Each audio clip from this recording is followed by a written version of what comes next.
Hey YouTube, Logan here with Hideaway Homestead, coming to you today with a video on permanent versus semi-permanent versus temporary buildings. And this right here is what you would consider a temporary. The construction of this building is a 2x2s that I milled myself, 6 foot tall, with 2 pallets that were very loosely covered with 1x. And so as you can see, I got very creative with my strips there on how I went and, blocked all that in. This is a duck house, and then I've got my tarp on the top. And here around the front, I have, this door actually has some sentimental value to it, believe it or not. It's just an old door. It is the first door that I ever built that went on my first chicken coop that I ever built. I was 16 years old when I did it, so it's been a while back.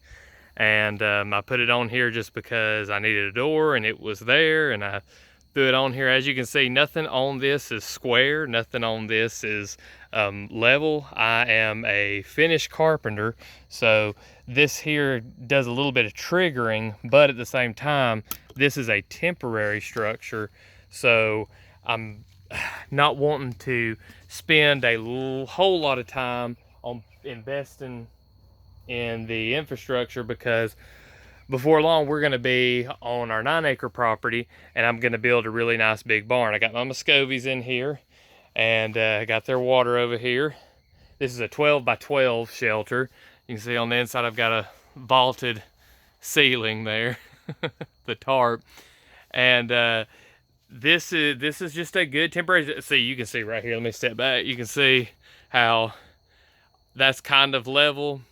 Got metal on those sides, and then it just drops. It's not much, it's like an inch, but still, that there would never fly with framing or finished carpentry. But this is something that is going to be temporary, and that's what I wanted to talk to y'all about today, is the fact that if you're going to start a homestead from scratch and you're going to do off-grid and all that jazz, there is a whole lot to think about when it comes to your infrastructure.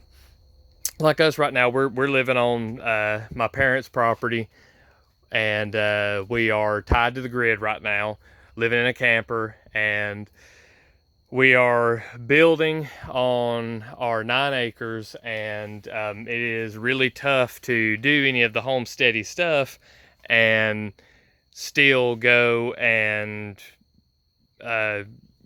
work on the property and everything. So I try to do anything that we do to raise animals or anything like that, make sure that it's not a big time permanent thing, because we're going to invest the majority of our infrastructure over on our main property. I got my chick brooder in here too. Just made a video about them. Got just the 2, waiting for the other 2 to dry off. And yeah, I mean, when you go to work on a property, the first thing to think of, okay, so like if we were already on the property, it would be a lot different.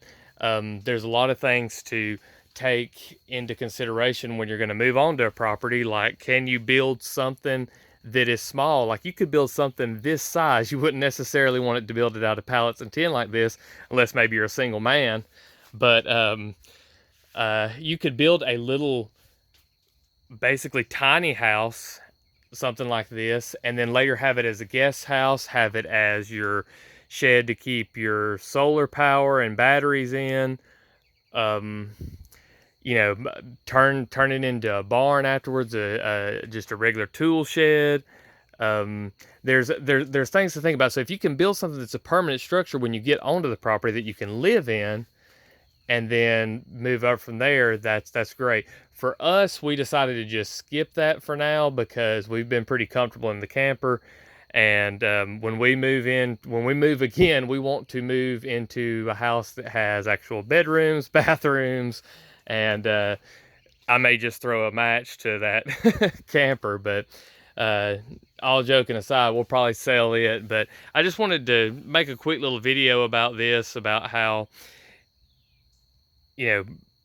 make sure that what you're building is not going to be something that you're going to regret. Like this, one thing that I can get, an extra tip is, do everything you can with screws. So I've got screws in all this to where when I'm done with it, I can just take it all apart. It can be moved. I could even set it up over on the property, just to start us out and be able to move all my animals over there while I get a nicer barn done. So there's that. Use screws. And two, there's times like I scrounged all these materials, and that's great because I had a lot of them on hand. But there's times where scrounging materials does not help you in the long run. It actually hinders you. And there's times where you spend more time trying to scrounge more materials and make them work rather than just going and buying the lumber. Now, I understand that sometimes you can't just go out and buy a lot of lumber, maybe for financial reasons, or that's pretty much the only reason I could think of why you wouldn't, or maybe you've got something else that you want to use. But this structure is going to be just fine. It's going to hold up just fine for maybe a season to 5 seasons. And this is going to be our duck and our chicken house for the time being. I'm going to come in here and put some rabbit cages too, just to try to get all of them consolidated and get them to where we can take care of them all together. That's the thing. I've made this mistake many times before, and we'll probably make it again, having animals spread out, trying to centralize. If you're not going to have your systems locked in and do like a paddock shift or something, make sure you have all the animals in one place, to where it's really easy to take care of them. So if my wife can't get to them, I can get to them in the evenings, and it's not a huge responsibility of having to run here and run there, because we're about to really be hammering down on the construction of the house. So gotta have a fix for everything to go smoothly here, and to be able to spend the majority of our time over there working on our permanent homestead. So this little building, I just wanted to show everybody, so that way you could get some ideas maybe on the ways you could scrounge up and build a chicken coop or a rabbit hutch, or a racking house. If you've ever watched any of Justin Rose videos where he goes out to Polyface Farm, there's the racking house with the chicken and rabbits. You can build something like this, and it's not hard. Don't worry about making everything perfect. Like I said, this stuff kind of triggers me, but for it being temporary, who cares? It's for animals. They're not going to care that this corner over here isn't level. All they want is to be dry and warm.